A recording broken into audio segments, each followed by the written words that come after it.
नमस्कार मित्रांनो, तुमचं स्वागत आहे आपल्या लाडक्या यूट्यूब चॅनलमध्ये.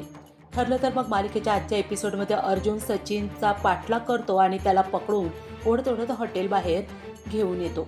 अर्जुन सचिनला जबरदस्ती गाडीत बसवतो. सचिन साडसूतपणाचा आव आणत काय झालं असं अर्जुनला विचारतो. दुसरीकडे साक्षी सचिनची वाट बघत असते, त्यामुळे ती त्याला फोन करते. सचिन फोन स्विच ऑफ करतो. अर्जुन सचिनला त्याच्या ऑफिसमध्ये घेऊन जातो. अर्जुन सचिनवर चिडलेला असतो. सचिन अर्जुनला काय झालं असं विचारतो.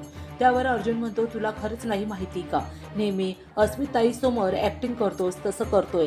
ती माझी कलिंग आहे. कलिंगला क्रिट करण्यासाठी हीच पद्धत आहे. मी फक्त तिच्या गालावर, असं सचिन म्हणतो. अर्जुनचा संताप होतो. अर्जुन सचिनच्या कानशिलात लगावतो आणि म्हणतो, हे बोलताना सुद्धा तुला लाज वाटली. एक लक्षात ठेव, तू अख्ख्या जगाशी कुठं बोलू शकतोस, पण अर्जुन सुभेदाराशी नाही. आता जे विचारतोय त्याचं नीट उत्तर दे मला. ती मुलगी कोण होती? तुझं अफेअर सुरू आहे? सचिन म्हणतो, अफेअर असं नाही, पण आम्ही भेटतो. आम्ही ऑफलाईन आणि ऑनलाईन भेटलो आहे, पण मी इंडियात आल्यावर नेहमी भेटायला लागलो. अर्जुनला सचिनचा खोटेपणा लक्षात येतो. माझं अस्मितावर खूप प्रेम आहे असं सचिन म्हणतो. अस्मिता आता प्रेग्नेंट नसती तर फरफडत तिच्याकडे तुला घेऊन गेलो असतो. अस्मिताच्या प्रेग्नेन्सीचा फायदा घेऊन तिला काही सांगू नकोस असं सचिन अर्जुनला सांगतो. अर्जुन सचिनला सक्त ताकद. अर्जुन घरी येतो. अर्जुनचा खांदा दुखत असतो, त्यामुळे सायली त्याला बाम लावते.